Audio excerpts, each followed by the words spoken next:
In October 2019, Arlington, Texas was chosen to be the home of a new national museum, unlike any other. The National Medal of Honor Museum will be a unique home of military history. The 100,000 square foot museum will house exhibits, archives, and artifacts relating to the 3,500 U.S. troops who have been awarded the medal, the nation's highest honor for valor in combat. The museum will have 31,000 square feet of galleries dedicated to U.S. troops who have received the award. The museum CEO, former Navy SEAL and NASA astronaut Chris Cassidy, said the museum will focus on education as much as preservation. The building will have 5 areas dedicated to Medal of Honor winners from the Army, Marine Corps, Navy, Air Force, and Coast Guard. The main gallery will be located in a central plaza under a 25,000 square foot slab of steel, which will appear to be suspended in midair. It will be supported by 5 pillars. Black Rifle Coffee is a corporate sponsor of the museum, as are the Dallas Cowboys.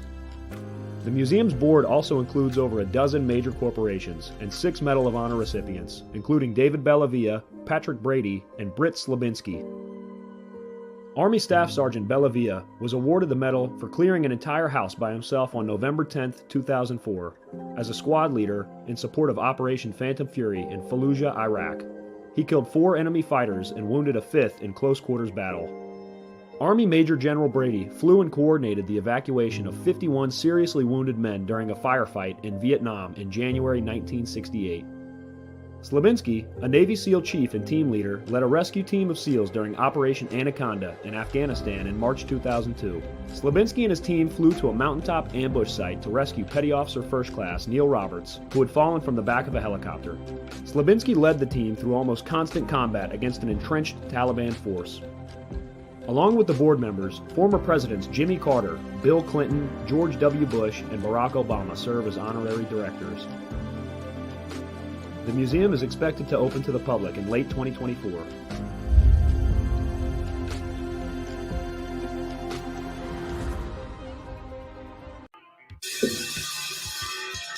All right. Welcome back.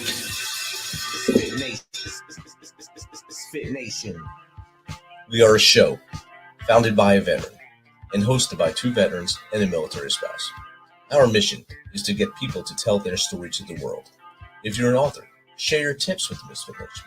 If you're a musician or actor, our audience needs to know how they too can get into the business. Coaches, we love our coaches. Come on and share some of your tips with the MisFitNation to help them become better versions of themselves.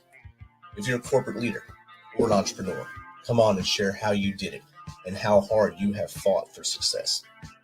If you're a veteran, first responder, or Gold Star family, we would love to have you come on and just share your story with the MisFitNation.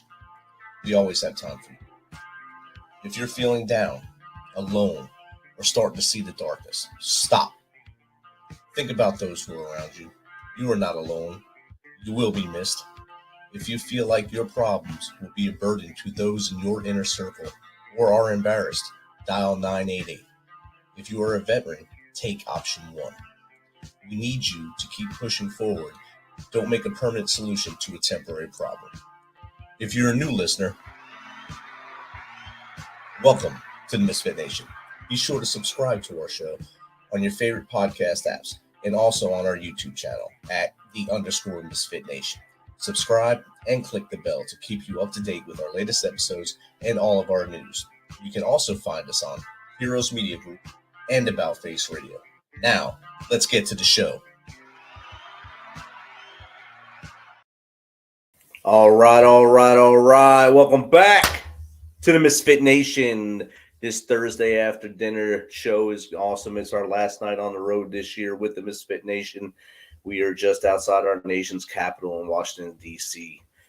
Today, I got to go down to Washington, D.C. and see the wreath laying at the World War II monument to honor those who served during World War II, but more specifically to honor those who we lost and fought their hearts off on December 7th, 1941 for Pearl Harbor.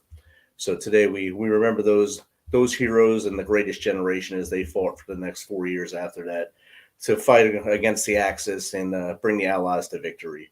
So watching that ceremony today, it was unbeknownst to us, the ceremony was going on. It was great to get down there and see the Navy band playing and see the actual World War II veterans up there with the wreaths as they honored them. And they played each of the branches songs, even Space Force, even though they weren't even thought of at the time. But they played them, and the Army, of course, went first, and we will sing second this weekend. So go Army, beat Navy. And tonight we have a great guest, also a U.S. Army veteran. He's a strategic advisor, author, podcast host, and entrepreneur who aims to provoke thought and incite positive action. As the founder of Iron Front Solutions, he pioneered the Strive methodology to empower organizations and individuals. He also co-founded the EULA Universe for personal growth and is working to help fellow veterans reclaim their purpose. With over a decade of experience across diverse sectors, he is a decisive, creative leader devoted to forging partnerships, catalyzing transformation, and guiding organizations to optimize performance and fulfill their potential. So without further ado, let's welcome U.S. Army veteran, author, and founder of WayMakers community, Jon Mayo. Welcome, Jon. How you doing, brother? Doing fantastic. Thank you so much for having me, Rich. Oh, it's great. And when we first had our talk, I think, well, it seems like forever ago, we had our casual talk and just a meet and greet after Adam Bird introduced us. But it's great to have you here again and now on my show. I got to try some of your products, and they worked very well, and I will be going back into the bank and getting some more. So thank you for introducing me to those. And thanks again for agreeing to come on here. Yeah, my absolute pleasure. So, Jon, I just gave your home run hit, elevator pitch bio there. Now I'm going to throw that curveball at you and say, Jon, tell the audience about you from as far back as you want to go, what led you to serve, and how we got here. Yeah, absolutely. So, like a lot of young men, I wanted to go and fight. And that's, the time I signed up and began training, we were still in the peak of things out in the Middle East. So it seemed like a good time to do it. By the time I got to actually participate in active duty, things had changed significantly. So, looking at that, served my time and then determined that I need to make some shifts for the home front, right? So made those shifts, and that's when things start to get more interesting concerning all the things that you mentioned in the bio and that we're talking about now, as far as helping veterans to reclaim their purpose, write their second mission, pursue it, helping American citizens to pursue significance, create immense value, build strong communities. Those things to me are more than just fun phrases, but truly they imbue my life with purpose and meaning. And I'm constantly pursuing this question of how might I help to unleash human potential. And that's now manifesting itself through three primary unified efforts, right? One is the strategic advising, where I help business leaders and owners to bring their visions to life and accomplish their goals. And then the other is through creating physical tools like the product you just mentioned, Sisu Stamina Energy Chews, which both gives you the boost, clarity, and enhanced energy focus and performance that you need now to get through the fight of today, while also giving you compounding health benefits after 2 weeks of continuing using it. So it's actually giving back to you over time, as opposed to so many things that just take from us. And then the third and final, and probably the thing I'm most passionate about, is the WayMaker community, which is a community in which driven individuals, veterans, are coming together and walking through life together daily in pursuit of their ideal selves, and to create that value, pursue that significance, and build strong communities around them. And all of that helps us to further safeguard and increase individual freedom and sovereignty, that which we signed up to fight for the first time, and now can continue to advocate, safeguard, and progress on this side of service. So that's a more thorough deep dive, but a fun conversation starter for us. It definitely is. And I always like when I'm given a bio and I get to give that, but then make you expand upon it and get out of your elevator speech and actually give your speech. And it's much better, more genuine coming from you than any host can ever do it. So we appreciate you doing that. Yeah, my pleasure. So let's talk a little more about your early days, the Strive methodology. What led to that, and how did you build it and make it successful? Yeah, absolutely. So, It's actually kind of a different progression of things. So I wrote a book called Be Relentless. If the obstacle is the way, then we must be WayMakers. And that was the result of about 6 years of just putting myself through the personal gauntlet and hellscape of just extraordinarily difficult things that I needed to do to prove to myself who I was going to be on this side of service.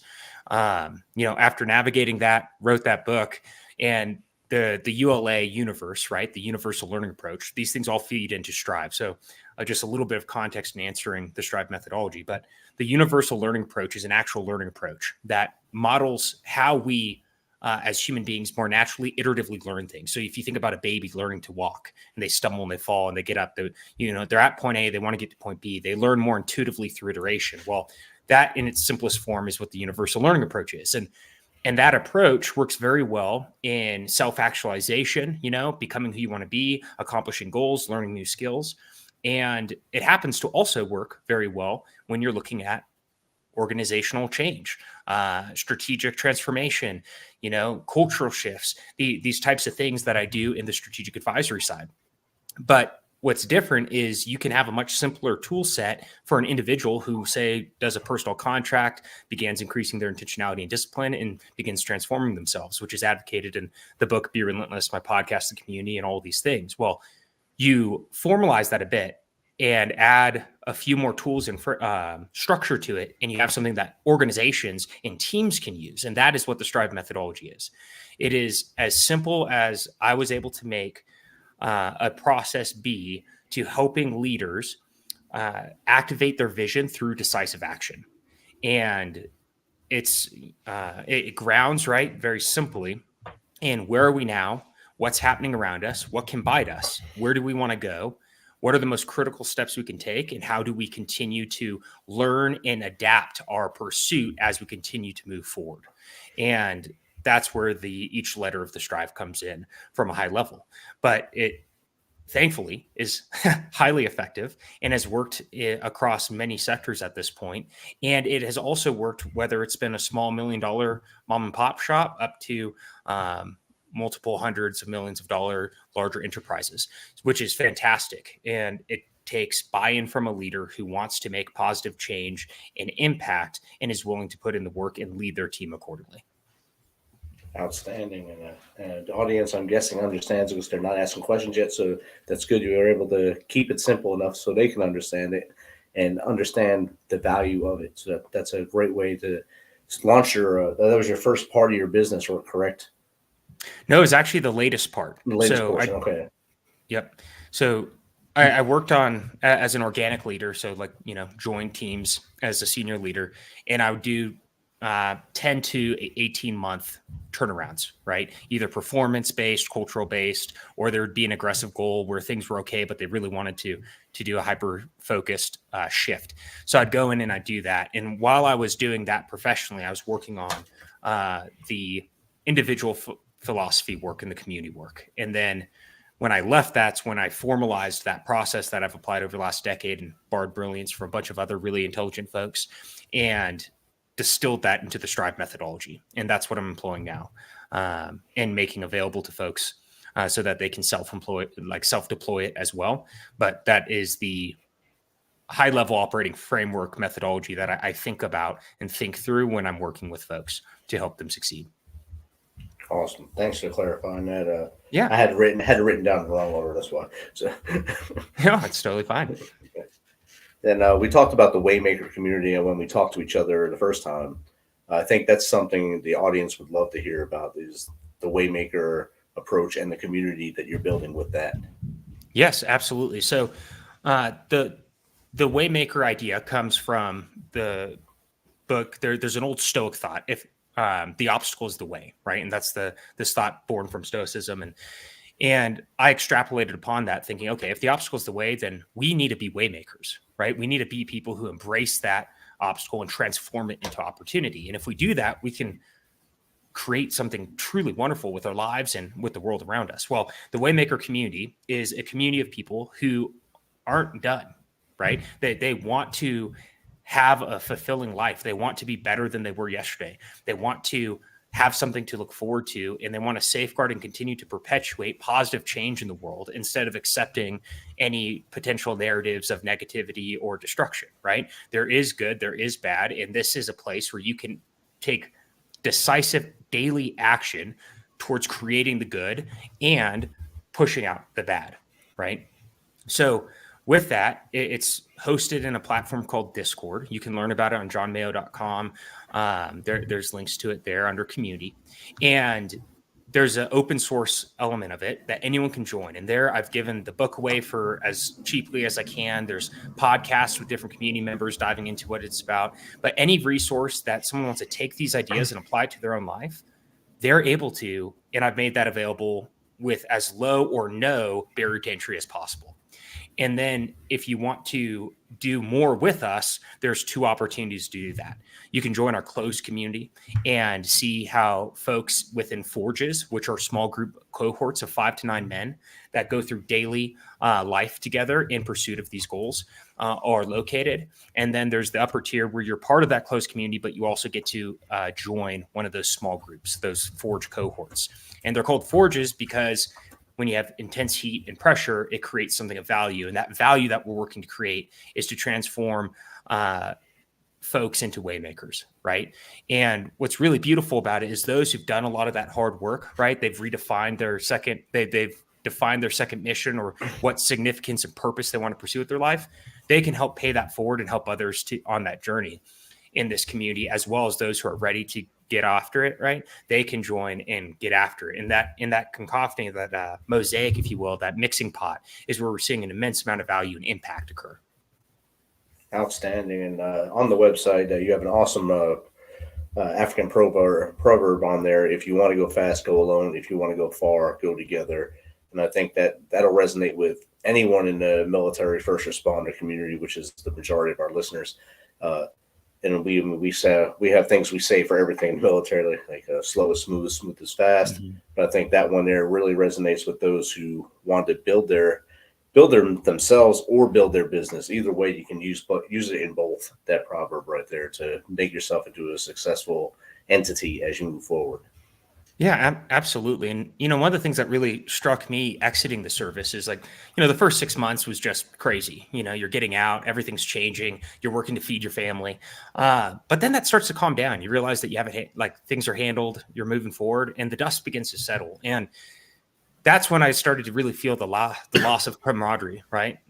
That's when I started to miss the team. That's when I realized, I don't have the same purpose anymore that the military helped to provide, right? Being a guardian of freedom and a leader and all these other things in that tight bound community. And I was beginning to self-medicate a lot, which, drink a bunch, do a lot of things, I stopped doing a lot of the healthy things. And I was really battling with those ideas and realized I had to make a shift. And I either had to accept the self-medication route, which appeared to me to be leading to destruction, or I could begin asking questions and doing some hard work to define how I wanted to spend my life.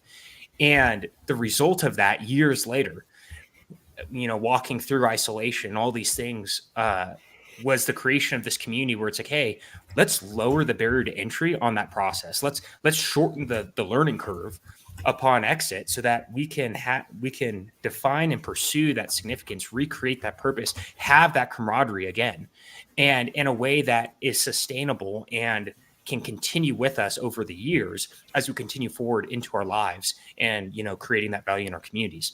And that's where this community, after, navigating that for a while, it's like, well, who says you have to be completely alone when you're working to stop self-medicating and begin creating your purpose and pursuing it?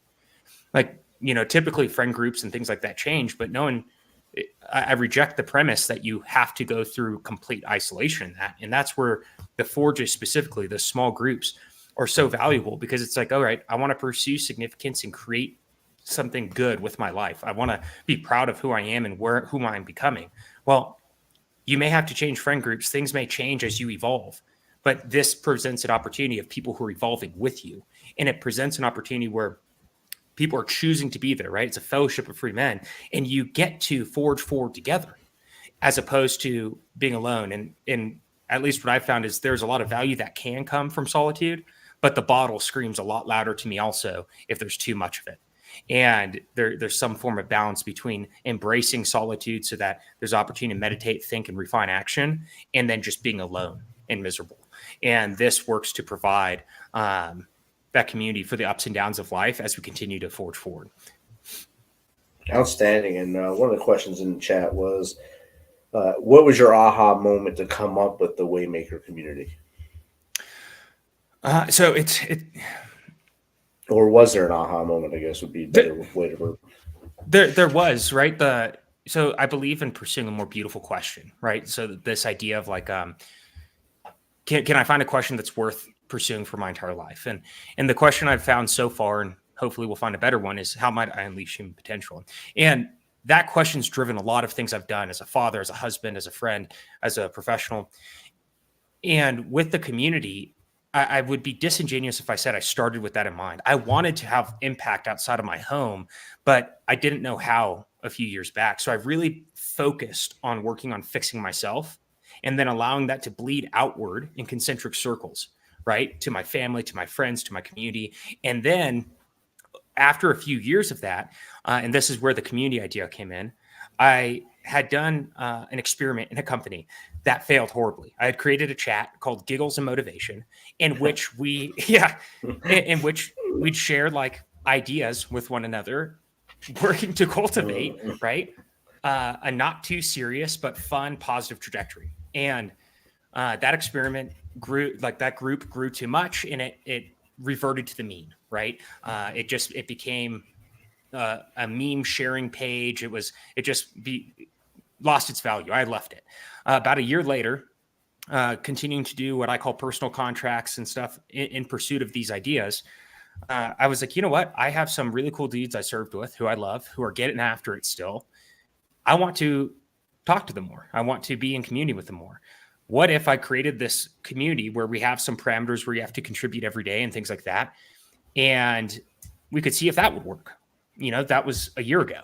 And now we're about to set up our third forge, and the community's growing, and it's an absolute blast. And it's so there was less so an aha moment, more so a movement to contact in pursuit of something worth pursuing.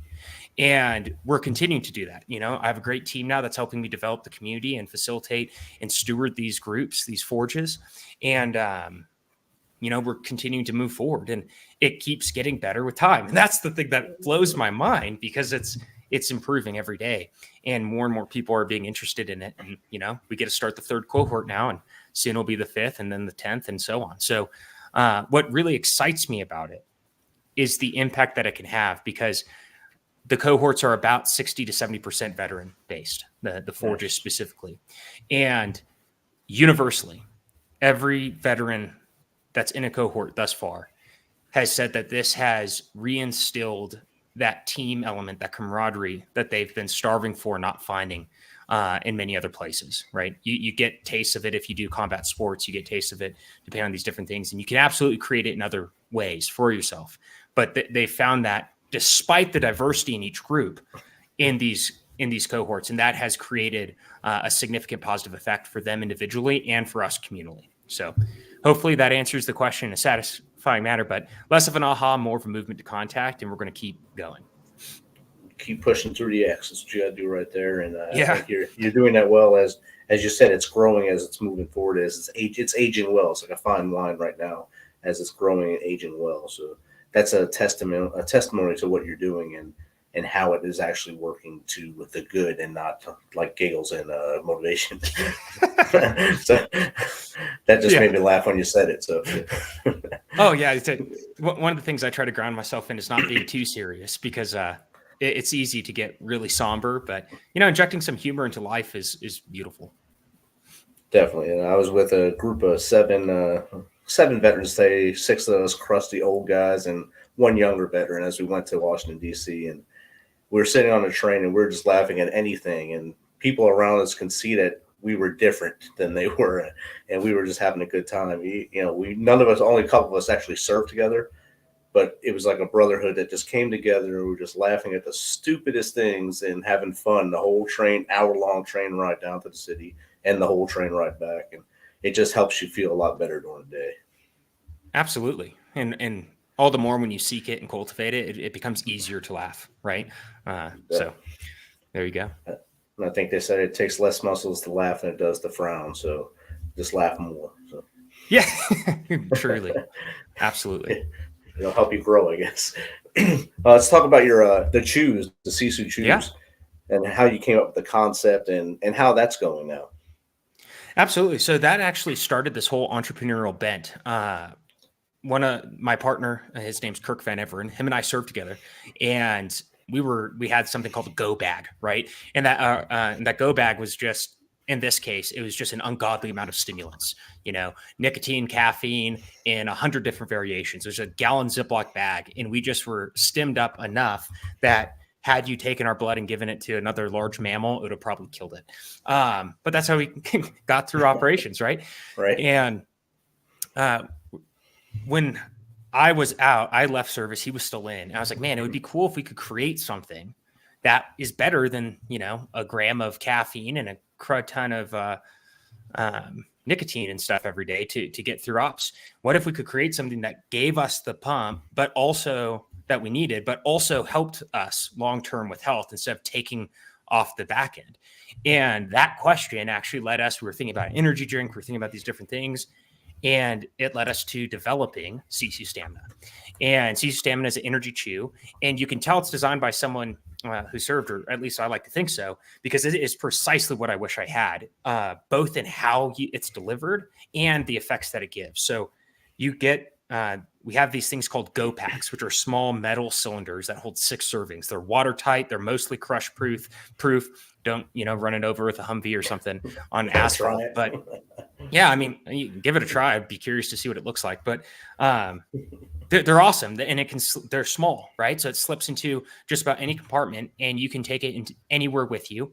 And at any time, you can dip it, chew it, suck it, swallow it, and get an immediate boost within about 15 minutes. That's not going to make you jittery. It's going to give you clarity and the ability to operate smoothly. And what's amazing is we've been blessed to have surgeons use it before going into long surgeries, operators use it before going on mission, endurance athletes, and stay-at-home moms. The entire spectrum uses it to overcome their challenges in the day. And that's been a real gift to us. So it's the tool we wish we had that we created now and are giving to those who are still in those scenarios, that they need something to get through now, but don't necessarily want to sacrifice off the back end of their life. And this is designed to meet that need wherever you are, whatever you're doing. And they don't taste bad. Most of the chews you get nowadays are pretty horrible. As soon as you chew it, you instantly regret it, and you want to vomit or drink something right after it, when you overdose on something else to get rid of it.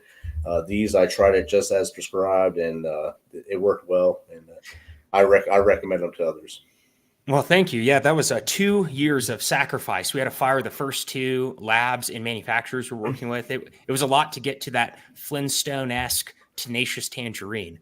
Nice. But it works. That's about right. Without the powdery taste. Yeah. That mouthfeel. All those things you wouldn't even begin to think about going into design something like that. It is part of the fun, right? But it's an absolute beauty to be in a position now where it's like, okay, that's a tool that can help almost anyone. I had a buddy call me. He tried it after a year. Doesn't do a lot of these things after seeing us, running with it for a while. He bought a bottle, and then he shot me a message. We did not design it with this intent, but I'll just share what he had extreme ADHD where he'd struggle to read a book or write a paper or anything like that. He took it and he said for the first time in as long as he can remember, he was able to focus for 2 hours straight. And wow, that completely blew his mind. And he's been consistently using it since. And those are the types of things that it was such a blessing and a gift to hear, because, in the context of Sisu Stamina, we set out to create tools that help people live better lives and accomplish their goals and really conquer them, right? So to get that type of benefit, anecdotal as it may be, was extremely encouraging, in the same way that, getting the feedback from the community is extremely encouraging. And then same with the clients on the advisory side. It's a gift to continue living one's life in service. And that's what all of this has in common, right? It's, how can I be better so that I can lead my home better, so that I can help others be better, right? There's this idea that if I'll do what others won't so that I can do what others can't, then I'll be able to call them forward and equip them to do the same. And to me, that is a worthy endeavor to submit myself in service to. Definitely. One question that came up right away is name of the shoes and where to get it. So yeah, it's Sisu Stamina is the name of the shoes, and what's the best place to get them, John? Yeah, absolutely. So you can go to ulauniverse.com. That is where Sisu Stamina is housed out of. Or you can go to jonmayo.com, and under more resources, you'll see Sisu Stamina as well. So either which way, you'll be able to find it. And Sisu is kind of a fun word. It's a Finnish concept that essentially means Sisu begins where grit ends. So if you think about indomitable tenacity and just no quit and tough as nails, that's essentially Sisu in a nutshell. Definitely. And I give my stamp of approval for all those other listeners out there. It did not give me the jitters. I did not need coffee those days. I took that, and I'm awaiting my next shipment. So I'm all on board. Beautiful. Well, thank you so much for your support. Goodness, that's amazing. No problem. You gave me the offer to try it. I tried it, and I'll give you honest feedback. So, well, it's fun to play that honest feedback live too. Like, I'm glad that it would have been a fun dance if it wasn't that way. Well, John, that kind of sucked, and I hate it. And what? Hey, honestly, some people might ask, can they use this as a pre-workout? Mm-hmm. Yeah. So I say it's a pre-work supplement. So. I take it before I write, before I record podcasts, like I was recording for my show just before this. So I had taken one earlier this afternoon. But yes, I do use it before workout. I do jiu-jitsu, strongman training, and high intensity training. And I wake up each morning around 3:34. I'll take one. And then about an hour later, after getting some work done and some meditation, I go and hit it with my training partner. And those are pretty brutal sessions. And what I enjoy about it is, like with a lot of pre-workouts, if you do high intensity or endurance-based training, your heart feels like it's going to explode. Like traditional pre-workouts are better for like the bodybuilding type splits.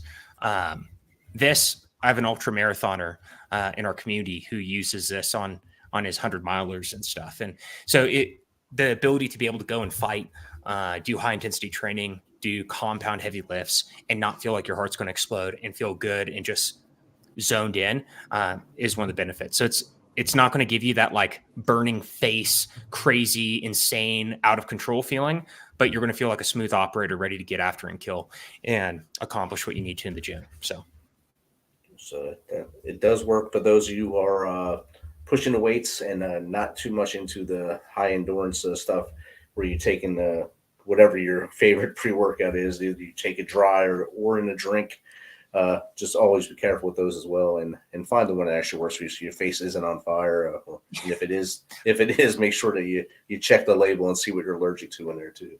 So, yeah, well, there's a lot out there. Yeah, there's a ton. You can walk into PX right now, and there's probably a 10 by 10 wall of stuff on there of pre-workouts, and none of them you don't know what any of them are. So. No, in fact, I just yesterday saw an advertisement. Do you need a bump is what it said. And it's a snortable caffeine substance. And they are hardcore playing the analogy with cocaine. It was insane. I was laughing very hard. But it's sure enough, it's some sort of a snortable caffeine supplement. I was like, goodness gracious, what will they think of next? But and someone's going to use it. So yeah, it's out there. If they say it, someone will do it.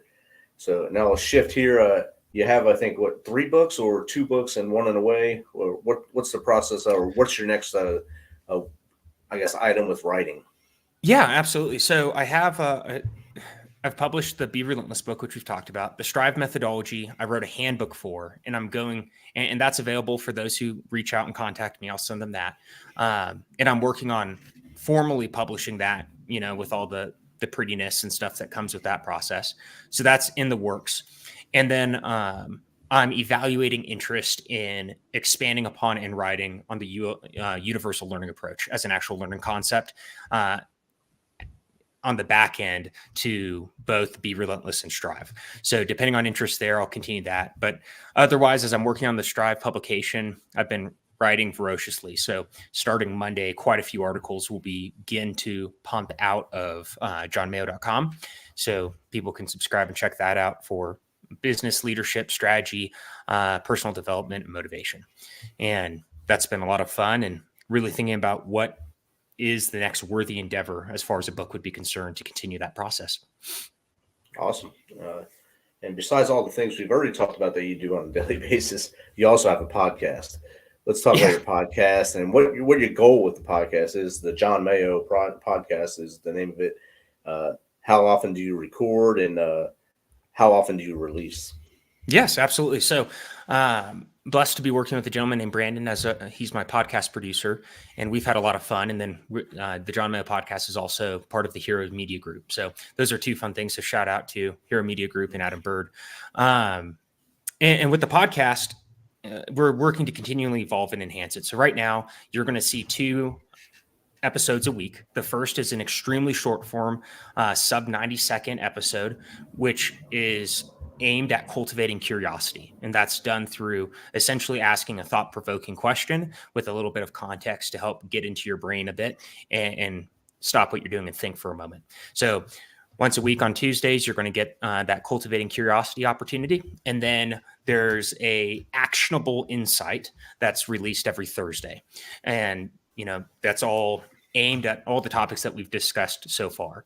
And then in addition to that, I sit down and record 1 to 2 conversations with a guest a month. And then those publish, 1 to 2 opportunities a month, in addition to the cultivating curiosity and actionable insights. So that's what we're looking at, Tuesday, Thursday split, with a bonus in-depth exploratory conversation with 1 to 2 amazing individuals each month as well. So you're getting 4 to 6 episodes from, inspiring better questioning to things that you can do to improve your circumstances, to seeing how other people are being waymakers in their own environments and arenas. Awesome. Jon, we've hit a lot of topics, a lot of Jon stuff we hit tonight. So I think we hit all of the things you're doing right now, according to my checklist I've written down in your website in front of me here. So I think I got everything. I usually miss a lot of things with a guest, but I actually did my homework with you since we talked before. So that actually helped a lot. What tips would you give that veteran coming out now, since you went through the transition? You know what that wall feels like when you come out, you take the boots off the last time, and you go out there and you don't know what to do with your hands. What kind of tips would you give that veteran as they look to forge forward, like you have, into a successful entrepreneurial journey or whatever their journey is after service? Yeah, absolutely. If someone's in the act of actually transitioning right now, it's probably more than likely too soon for them to have the desire or feel like they're missing something. So I'd say, join the open source community and forget about it until it comes back to mind. Because at least what I've discovered from talking with a lot of folks who are getting off service now and things like that is it's busy. When you're in, you have that camaraderie, you have all those things. And when you're getting out, everything's up in the air.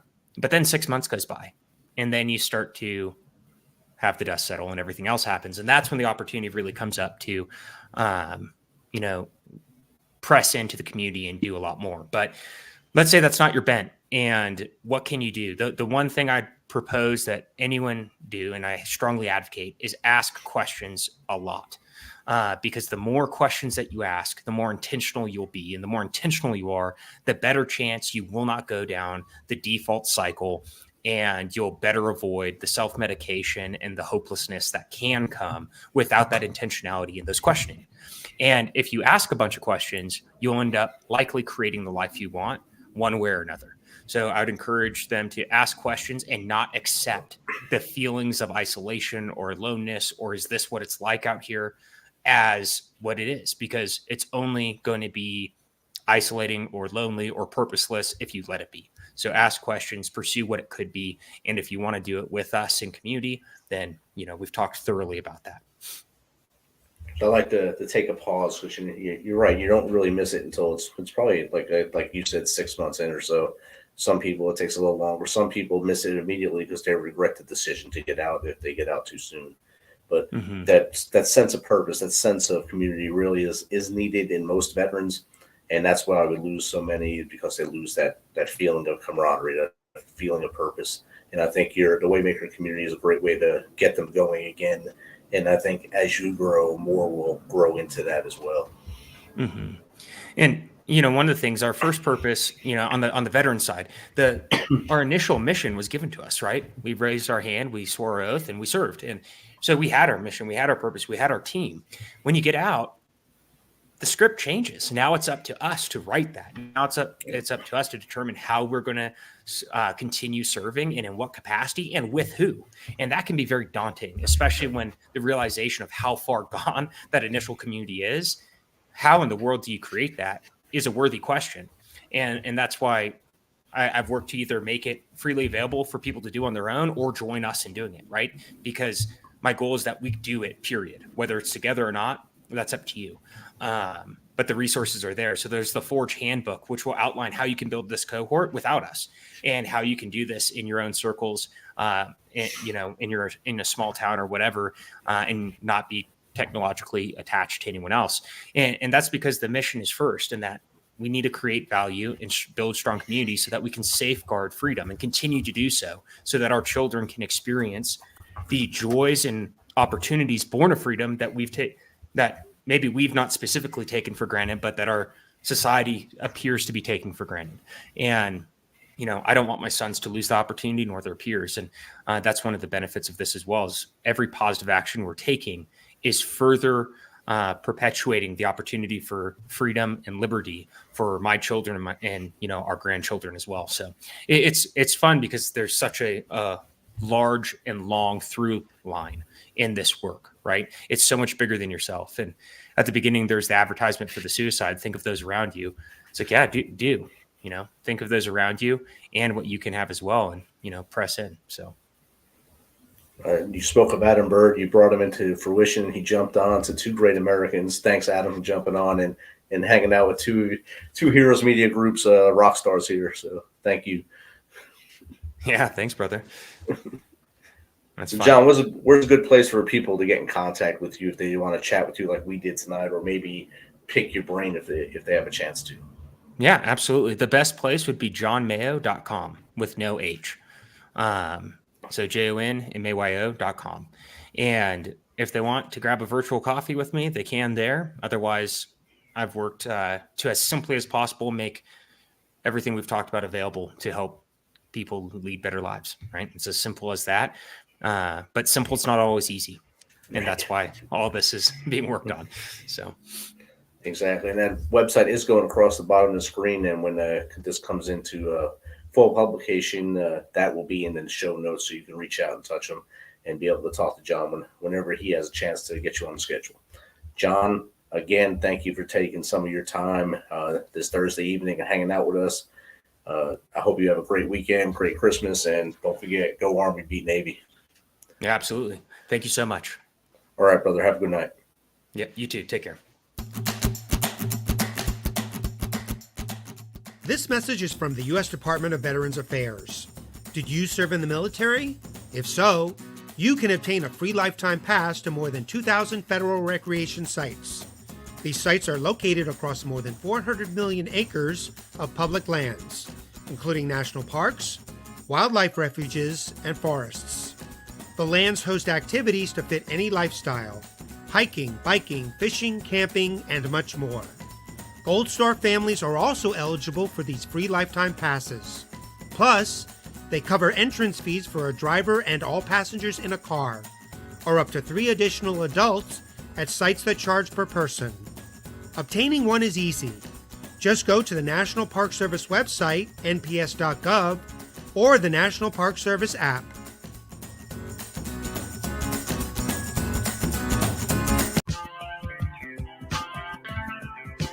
Thanks for checking us out and being a part of the Misfit Nation. Don't forget to visit our website at themisfitnation.com. That's themisfitnation.com. Check out all of our past episodes and get some of that great Misfit Nation gear. As always, be humble, stay hungry, and keep hustling, because we are Misfit Nation.